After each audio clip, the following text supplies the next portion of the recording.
Tout le monde est endetté, des étudiants fauchés jusqu'aux nations entières.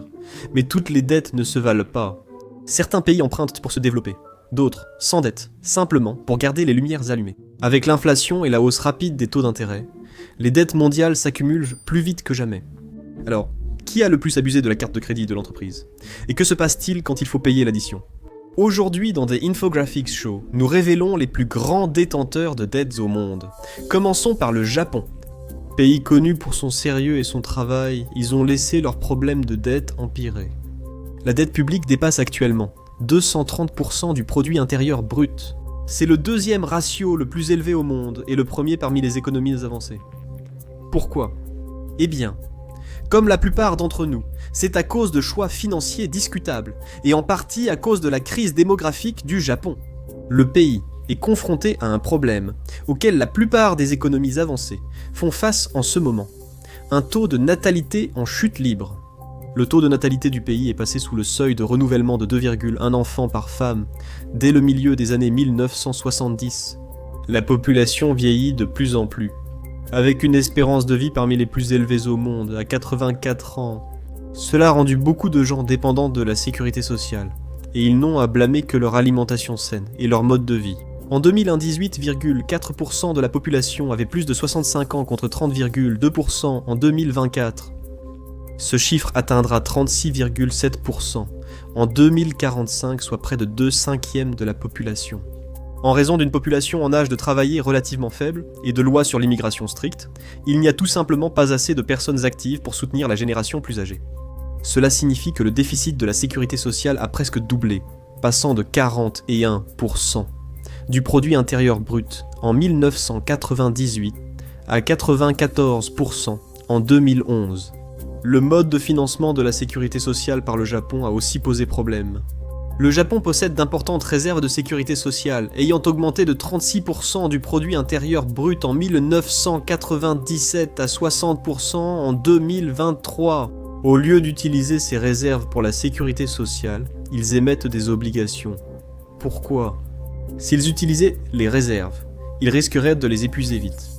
Étrangement, cette lourde dette n'a pas trop affecté le Japon. Ceci s'explique par un taux d'épargne élevé, une économie stable et une dette principalement détenue par le Japon. Et le Japon aime s'accorder des conditions favorables et du répit. La Banque du Japon possède une dette proche de 100% du produit intérieur brut national. Les taux d'intérêt bas font que les consommateurs gagnent peu sur les obligations, mais permettent au Japon d'emprunter presque gratuitement. Cela signifie que la charge des intérêts du pays n'est pas trop élevée. Le Japon emprunte à faible coût et investit dans des actifs risqués à haut rendement, ce qui a porté ses fruits. Cela lui permet de poursuivre malgré la lourde dette. En 2023, l'épargne intérieure dépassait 24%. Un taux d'épargne intérieure plus élevé permet également de maintenir des taux d'intérêt bas. Cependant, cela ne signifie pas que le Japon est définitivement tiré d'affaire. Alors que les taux d'intérêt augmentent partout dans le monde, la Banque du Japon a été contrainte de commencer à relever les siens. Une forte hausse des taux d'intérêt créerait un piège de la dette insoutenable. Mais pour le moment, le Japon semble s'en sortir. Mais notre prochain pays n'a pas tous les avantages du Japon. En 2024, la dette, produit intérieur brut de la Grèce, était de 153%. Vous vous souvenez peut-être que la Grèce a fait la une pour sa crise financière au début des années 2010. Pour être honnête, presque tout le monde connaissait une crise financière à cette époque, mais la Grèce en souffrait particulièrement. Le chômage a grimpé à 27% et le chômage des jeunes a dépassé 65%. En conséquence, de nombreux jeunes travailleurs ont quitté le pays, certains pour toujours, ce qui a entraîné l'une des plus grandes fuites des cerveaux que la Grèce ait jamais connue. L'économie et le chômage s'améliorent, mais l'aide financière et les prêts nécessaires au pays posent encore de gros problèmes. Pour comprendre pourquoi, il faut revenir au moment où la Grèce a rejoint la zone euro. Elle a falsifié ses finances, comme lorsque vous gonflez votre salaire en demandant votre prochaine carte Mastercard. Le traité de Maastricht exigeait que la dette des États membres de l'Union européenne soit inférieure à 60% du produit intérieur brut.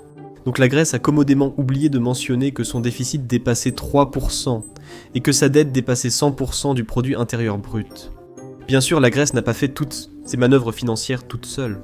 Elle a reçu l'aide du célèbre développeur de crise Goldman Sachs, qui a aidé la Grèce à dissimuler sa dette grâce à des opérations de swap de crédit. Oui, Ce sont bien les mêmes qui ont provoqué la crise économique mondiale de 2008, heureusement. Ils ont appris la leçon. Je plaisante, ils restent très utilisés, tout ira bien, du moins pour les employés de Goldman Sachs. Pourquoi la dette grecque était-elle si élevée ? Des années de mauvaise gestion financière, corruption gouvernementale et problèmes de collecte d'impôts. Pourtant, une économie plus forte, dont nous parlerons bientôt, a, de façon surprenante, ses propres énormes problèmes de fiscalité. Le Fonds monétaire international estime que l'économie souterraine grecque équivaut à 27% du produit intérieur brut. Toutes ces transactions ne sont pas imposées.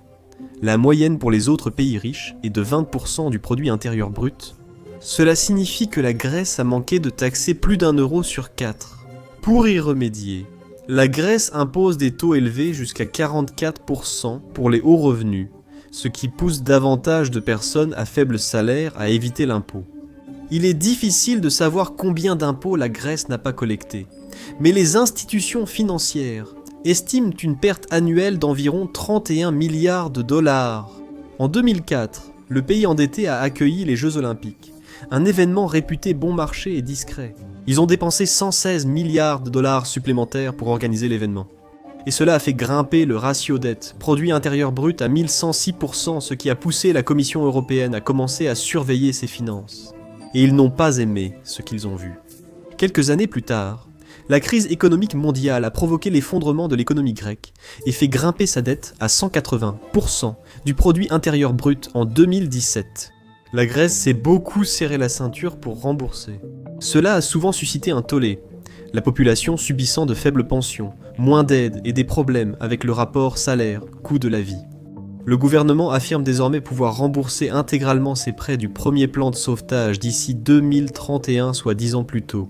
Rembourser le reste de cette dette sera difficile, mais c'est un début. Contrairement à l'autre pays qui ne pourra pas être sauvé s'il fonce dans le mur, l'Italie a une dette de 140% de son produit intérieur brut.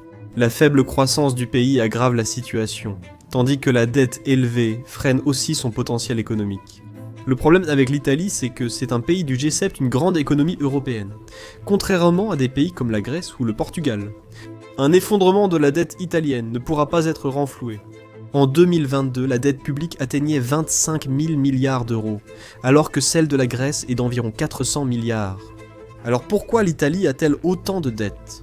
Ironiquement, le fait que l'Italie n'ait pas emprunté lors de la dernière crise financière pourrait expliquer l'explosion de sa dette ensuite. Les pays ayant emprunté auprès de la Troïka, Fonds monétaire international, Banque centrale européenne, Commission européenne, ont redressé leur situation. Même si la relation était conflictuelle à l'époque, ces pays incluent le Portugal, l'Espagne et la Grèce. Les chocs financiers et immobiliers en Italie étaient moins graves. Elle n'a donc pas sollicité d'aide financière. Sa croissance reste aujourd'hui en retard. Après la crise financière et avant la pandémie, la croissance de l'Italie variait entre 0 et 16%. En 2023 et 2024, sa croissance moyenne fut de 0,7%. Pour un pays qui était presque au même niveau que la France et l'Allemagne, il y a 20 ans, en termes de produit intérieur brut, c'est une évolution préoccupante. En 2000, le produit intérieur brut de l'Italie dépassait 20 000 $, celui de l'Allemagne était près de 24 000. En 2023, l'Italie est montée à 39 000 et l'Allemagne a atteint 54 300. La vérité, c'est que la productivité italienne a cessé de croître dès les années 1990. Des années de sous-investissement dans l'éducation, les infrastructures et la technologie ont laissé l'économie italienne stagnante. On se retrouve avec une main-d'œuvre peu qualifiée, une bureaucratie lourde et un système judiciaire trop lent pour régler les litiges commerciaux ou immobiliers tant. Alors que d'autres économies avancées connaissent un certain de ces problèmes, presque aucune ne les cumule tous. Et c'est pourquoi, depuis 20 ans, l'Italie est l'un des plus mauvais élèves économiques de l'Union européenne. L'absence de croissance accroît le ratio dette, produit intérieur brut. Francesco Saraceno, professeur d'économie à l'université Louise de Rome, estime que l'Italie a opté pour un mauvais modèle de croissance dans les années 1980 pour répondre à la mondialisation. Nous avons essayé de concurrencer les marchés émergents en réduisant les coûts au lieu de suivre l'exemple allemand d'investir dans une production de meilleure qualité. Les résultats ont déprimé l'économie, entraînant des querelles politiques, une fragmentation et un sentiment anti-Union européenne. Cela a également effrayé les investisseurs, qui ne sont même pas sûrs que l'Italie veuille rester dans l'Union européenne à long terme. Si vous pensez que l'Union européenne a des problèmes, attendez de voir en sortant. D'accord, le Liban avait des problèmes plus graves que la dette, mais cela ne facilite pas la vie. C'est alimenté par le chaos politique, qui à son tour n'a fait qu'enfoncer le pays encore plus dans la dette. C'est juste un horrible cercle vicieux de ruine financière. Le problème de la dette du Liban est moins une crise économique qu'un effondrement total. En 2019, lors des manifestations, la livre libanaise valait environ 1500 pour $1.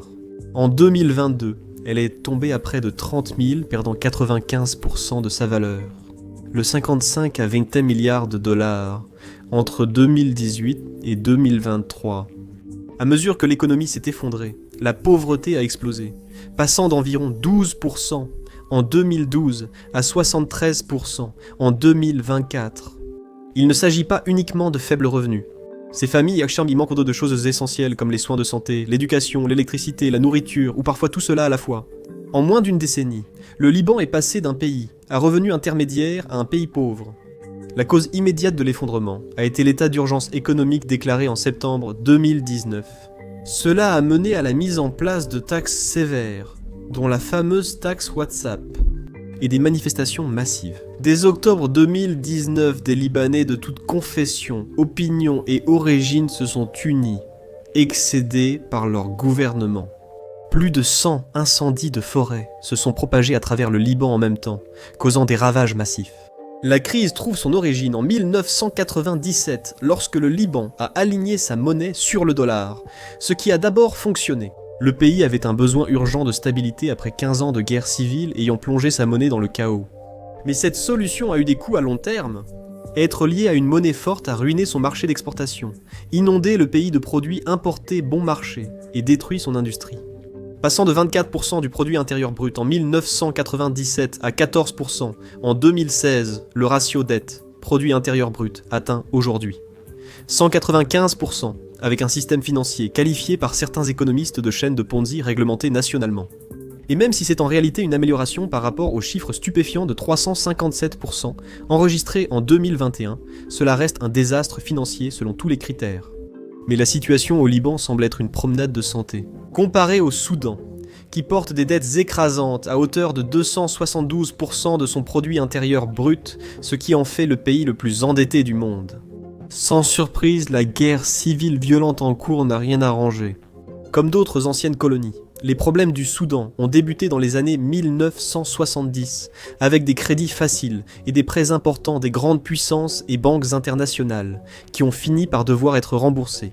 Le Soudan a reçu beaucoup d'aide parce qu'il s'est positionné comme l'allié de l'Occident au sein du monde arabe et de la Corne de l'Afrique. C'était la meilleure époque, qui devint vite la pire. Le coton, principale exportation du Soudan, se vendait bien.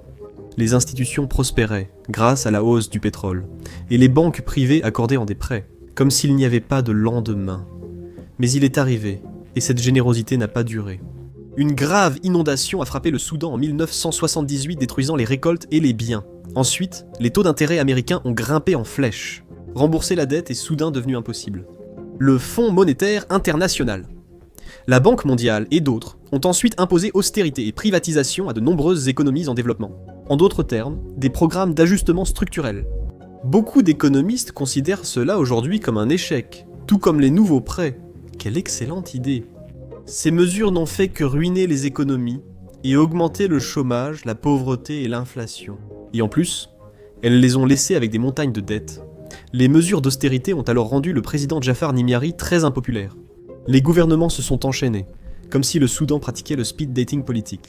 Ils ont continué à suivre les conseils du Fonds monétaire international. Maintenant, l'économie en spirale et la dette en hausse. En 1989, un gouvernement islamiste prend le pouvoir et l'Occident tourne définitivement le dos au Soudan. Les sanctions occidentales ont encore plus oppressé l'économie. En 2011, la sécession du Soudan du Sud a privé le Soudan de 75% de sa production pétrolière. Le Soudan avait déjà 99 problèmes, et en 2023, une guerre civile a éclaté, ajoutant un souci de plus. Le conflit soudanais en cours a fait au moins 150 000 morts depuis 2019. Des violences antérieures ont déplacé près de 12 millions de personnes et 25 millions font face à la faim. La dette du Soudan paraît désormais irrécupérable. Mais, pour une nation dont le peuple essaie simplement de survivre, ce n'est vraiment pas leur principale préoccupation. Qu'en est-il des autres pays? Si l'on parle de l'Amérique du Sud, il faut parler de l'Argentine. Les États-Unis ont annoncé un plan d'aide de 20 milliards de dollars pour l'Argentine. Le pays alterne entre endettement et défaut de paiement depuis des décennies. Comment cela a-t-il pu arriver à une économie autrefois parmi les plus prometteuses d'Amérique latine? Eh bien, ces dernières années, la valeur du peso argentin a chuté de façon vertigineuse. À la fin de 2019, 1 dollar valait environ 60 pesos argentins. En octobre 2025, 1 dollar vaut plus de 1300 pesos argentins. Mais le ratio dette, produit intérieur brut, était d'environ 85% pour 2024. Ce n'est pas idéal, mais on est loin des ratios d'endettement astronomiques vus jusqu'ici. Pourquoi la dette argentine est-elle si risquée? Les réponses sont l'inflation, un mauvais crédit, une économie faible et des emprunts, surtout en dollars. Donc en gros, tout le contraire du Japon. Selon l'Office national des statistiques et des recensements, en avril 2025, le taux d'inflation de l'Argentine était de 473%. Les gens échangent le peso avec une décote de 50% sur le marché noir, rendant l'épargne des Argentins aussi inutile que de l'argent de Monopoly en quelques années. Sur la scène mondiale, l'Argentine, c'est le gars qui dit « Couvre-moi juste cette fois, frère, je te revaudrai ça ». Il ne te le rendra jamais. Depuis 1816, l'Argentine a fait défaut 9 fois sur sa dette extérieure. C'est le recordman mondial des défauts souverains. Une médaille d'or que personne ne veut. L'Argentine a eu une relation toxique avec le Fonds monétaire international, participant à 21 programmes depuis 1956 pour s'en sortir. Pour couronner le tout, pendant 22 des 58 dernières années, l'économie argentine a connu des contractions. Une forte croissance du produit intérieur brut ne les aidera probablement pas à rembourser leurs dettes rapidement. Ils ont fait défaut si souvent que les prêteurs n'offrent à l'Argentine que des primes élevées. Les obligations argentines valent un peu plus de 60 cents par dollar, montrant la confiance du monde dans la gestion financière du pays. Autant que vous feriez confiance à un tout petit pour faire fonctionner un barbecue. La majorité de la dette argentine n'est ni détenue par le pays, ni libellée en pesos, contrairement au Japon. En décembre 2023, la dette publique s'élevait à 368 milliards de dollars. Près de 72% de cette dette était en dollars. Cela montre que l'Argentine est très vulnérable aux chocs extérieurs, qu'il s'agisse des fluctuations quasi quotidiennes du taux de change ou des évolutions de l'économie américaine et des marchés mondiaux. L'Argentine a déjà été dans cette situation auparavant. Elle a contracté de nouveaux prêts, promis des réformes radicales, puis tant que la plupart du temps ne les a pas mises en œuvre. Les mesures d'austérité sévères que le Fonds monétaire international voulait lui imposer étaient très impopulaires politiquement. Les dirigeants savaient qu'en les appliquant, ils risquaient d'être évincés aux prochaines élections. Les choses semblent prendre une tournure plus positive après que l'économiste Javier Milei soit devenu président du pays en 2023. Il a réduit les dépenses, la taille du secteur public et supprimé des réglementations. Ces mesures ont eu un certain succès en maîtrisant l'inflation du peso. Mais cela a été difficile pour de nombreux Argentins, notamment le tiers vivant sous le seuil de pauvreté. En septembre 2025, son parti a essuyé une défaite choquante aux élections provinciales de Buenos Aires. Les investisseurs ne croient plus que Milei puisse réellement mener à bien ses réformes. Et chaque fois que les investisseurs prennent peur, ils font comme tes 5 derniers rendez-vous sur Inge, ils se barrent en courant. La ruée pour vendre a poussé l'Argentine à dépenser plus d'1 milliard de dollars, rien que pour empêcher le peso de sombrer. Cela a aussi remis en cause la capacité du pays à rembourser sa dette l'an prochain. Toutes les institutions financières estiment que l'Argentine est en crise de la dette. Avant d'aborder le plus grand débiteur d'un autre continent, évoquons d'autres grands détenteurs de dettes qui gardent leurs problèmes sous contrôle. Singapour semble très endettée sur le papier. Et elle l'est. Mais elle n'est pas en difficulté financière. Cette dette est en fait un choix. À Singapour, le ratio dette, produit intérieur brut atteint 173%. En septembre 2024, ce chiffre atteignait 9 626 milliards de dollars et le pays paraissait serein. Nous simulerions notre dette et irions sur une île du Pacifique si nous devions près d'1 billion de dollars. Pourquoi Singapour ne s'en préoccupe-t-il pas? Car, malgré son produit intérieur brut, il a suffisamment d'actifs pour couvrir ses dettes. Donc, cela n'a vraiment aucune importance. Singapour a eu des excédents presque chaque année depuis 1990, sauf pendant et juste après la pandémie. Cependant, en 2024, les affaires ont repris leur cours habituel, avec le pays enregistrant un excédent de 64 milliards de dollars. Les excédents vont dans les réserves nationales et sont investis via des fonds souverains comme Government of Singapore Investment Corporation et Temasek Holdings. Singapour, très prudent financièrement, s'assure que sa dette ne dépasse jamais ses réserves ni ses rendements. Mais pourquoi Singapour a-t-elle même une dette, au départ? Principalement pour aider à créer un marché de la dette. Le financement par la dette offre des avantages aux pays et entreprises, à condition d'être responsable. Elle sert de référence pour d'autres actifs. Singapour peut ainsi gérer le risque de change et limiter sa dépendance au financement étranger. Singapour n'émet de la dette que pour des projets d'infrastructures nationaux, afin de répartir le coût sur plusieurs générations. Si vous avez gagné 10 000 $ cette année et accumulé 173 000 $ de dettes de cartes de crédit, votre situation serait très mauvaise. Avec un fonds en fiducie vous versant 1 million par an, rembourser 1 million chaque année, ne vous inquiéterez pas. En termes réels, Singapour n'a donc pas de dette nette. Et maintenant, nous devons parler des États-Unis. La dette nationale est devenue l'un des enjeux politiques majeurs du pays, alors qu'elle était autrefois un problème mineur peu compris ou évoqué. Les États-Unis ont 37 000 milliards de dollars de dette nationale. Cela signifie qu'ils doivent plus d'argent que n'importe quel autre pays dans l'histoire. En termes absolus, les États-Unis sont le plus grand débiteur du monde, car ils sont aussi la plus grande économie du monde. Cette dette n'a pas encore causé l'effondrement total du système, contrairement à d'autres pays. Avoir une dette de 120% du produit intérieur brut n'est pas idéal. Devoir 120% de votre salaire annuel vous mettrait en difficulté. Si vous avez un prêt étudiant en Amérique, ce sentiment vous est peut-être familier. Les seuls intérêts dépassent tout le budget annuel de la défense des États-Unis, qui ne réduit pourtant pas ses dépenses militaires. En 2024, les États-Unis ont payé 880 milliards de dollars d'intérêts, représentant 31% du produit intérieur brut. C'est une forte hausse comparée à 2023, où le gouvernement a dépensé 658 milliards de dollars en intérêts. 32% de cette dette est détenue à l'étranger, principalement par la Chine et le Japon. Les États-Unis ne peuvent pas la rembourser par des excédents, car ils n'en ont pas. En 2024, le gouvernement a eu un déficit d'environ 63%. Alors, à partir de quand ce niveau d'endettement devient-il un problème? Tant que les taux d'intérêt restent relativement bas et que l'économie américaine croît rapidement, les choses devraient bien se passer à court terme. Si la croissance dépasse les taux d'intérêt, les États-Unis peuvent gérer leurs paiements. Mais la Réserve fédérale a augmenté les taux en 2022 et 2023 pour contrer l'inflation et la croissance. Ce n'est pas vraiment ce qui se passe. Les États-Unis ont eu la reprise la plus rapide après la pandémie. Mais alors que d'autres économies accélèrent, la leur ralentit. L'Organisation de coopération et de développement économique prévoit une croissance mondiale atteignant 32% en 2025, mais on s'attend à ce que les États-Unis ralentissent à seulement 18% l'année prochaine, puis encore à 15% en 2026. Un point positif est que la Fed a réduit les taux d'intérêt de 25 points de base en septembre 2025, après un rapport sur l'emploi plus faible que prévu. La Fed possède environ 25% de la dette américaine. Elle veut donc que tout se passe bien, et maintient le 4 à 4,25%. L'administration actuelle a également mis en place une série de changements financiers qui auront un impact sur le déficit à l'avenir dans les deux sens. Une loi a étendu et prolongé les réductions d'impôts de 2017. Le Bureau du budget du Congrès prévoit une baisse des recettes de 37 000 milliards de dollars sur 10 ans. Par ailleurs, les réductions budgétaires prévues abaisseront les dépenses de 13 000 milliards de dollars.